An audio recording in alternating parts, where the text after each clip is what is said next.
SRG mission में आपका स्वागत है।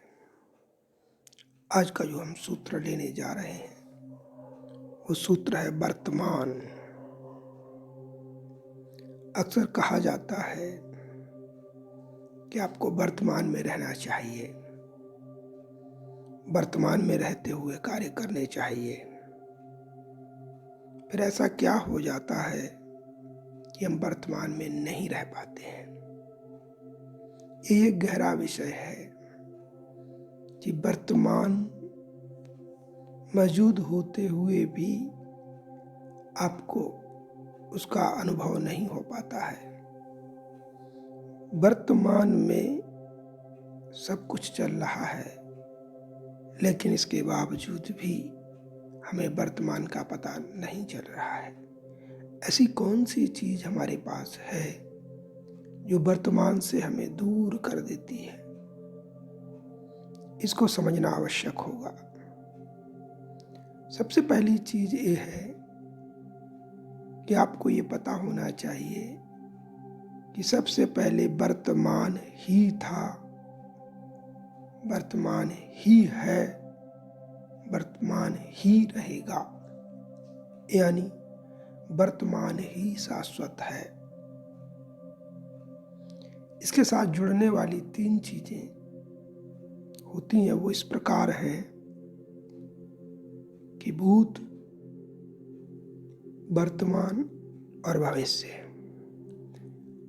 इन्हें काल भी बोलते हैं। भूत जो बीत गया, वर्तमान जो इस क्षण है, और भविष्य जो आगे आएगा। क्या वास्तव में भूत और भविष्य है, या ये केवल एक भ्रम है, इल्यूजन है? अध्यात्म में इस चीज पर बहुत चर्चा होती है कि हमें वर्तमान में रहना चाहिए, वर्तमान में रहकर ही हम आनंद की प्राप्ति कर सकते हैं। लेकिन उसके लिए हमें प्रयास करना होगा। फिर भूत और भविष्य कहाँ से आ गया? वास्तविकता ये है कि वर्तमान के फलक पर ही भूत और भविष्य का निर्माण मन के द्वारा किया जाता है। इसको इस प्रकार समझें कि एक इंसान वर्तमान में है, लेकिन वो अपने मन के द्वारा बीती हुई चीजों को याद करता है। याद करता है तो बनता है भूत, लेकिन वो है वर्तमान में। दूसरी तरफ इंसान यदि भविष्य की कल्पना करता है मन के द्वारा, उन कल्पनाओं में खो जाता है, तो होता है भविष्य। इस तरीके से भूत और भविष्य का निर्माण वर्तमान में हो रहा है। इंसान को अपने मन का अत्यधिक उपयोग करने से उसको हमेशा भूत दिखाई देता है या भविष्य दिखाई देता है। उसने पूरा का पूरा वर्तमान भूत और भविष्य से ढक दिया। अब वर्तमान बचा केवल एक क्षण। उस क्षण को भी वो गवा देता है। अब कहानी उल्टी हो गई कि जो वर्तमान हमेशा उपलब्ध था, आज की परिस्थिति में मन ने इतनी कल्पनाएं की, इतनी भूत की बातें याद की कि केवल भूत और भविष्य ही रह गया है। तो क्या करना होगा?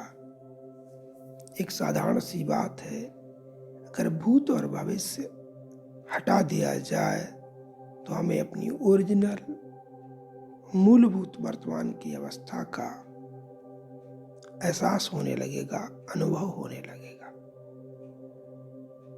जैसा कि हमारे मनु शरीर यंत्र का ये स्वभाव है कि उसके साथ जो भी घटना घटती है उसकी रिकॉर्डिंग होती है। वो सुरक्षित रहती है, चित्त में अंकित होती है। ऐसा यंत्र है।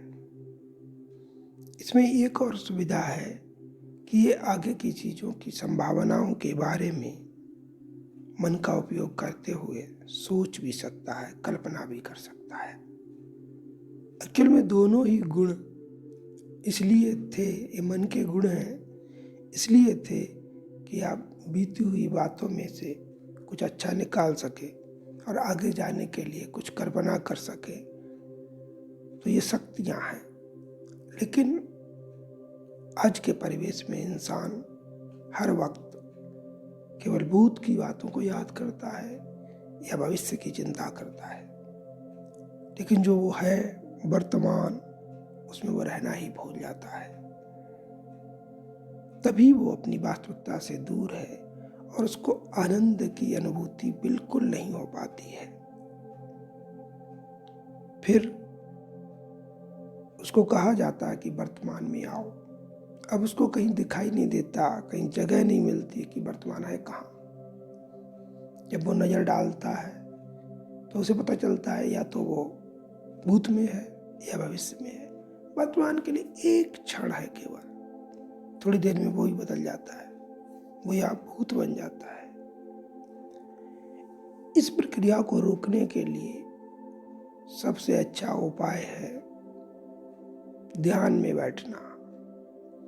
ध्यान और मनन की प्रक्रिया से गुजरने के बाद आपको वर्तमान के क्षणों का आभास होने लगेगा। पहले हो सकता है 1 सेकंड, 2 सेकंड हो, धीरे धीरे 4 सेकंड हो, फिर 5 सेकंड हो, फिर 10 सेकंड हो। इस तरीके से आप जितनी देर आपके मन में कोई विचार नहीं है, निर्विचार अवस्था में है, उतनी देर आप वर्तमान का अनुभव कर पाएंगे। जैसे जैसे ये गैप बढ़ता चला जाएगा, वैसे वैसे भूत और भविष्य की कल्पनाएं कम होती चली जाएंगी और वर्तमान का क्षेत्र बढ़ता चला जाएगा। जितना वर्तमान बढ़ेगा उतना ही भूत भविष्य कम होगा। सबसे उच्चतम अवस्था पर केवल वर्तमान है। वहाँ भूत और भविष्य की कोई भी किरण नहीं है, कोई भी छाया नहीं है।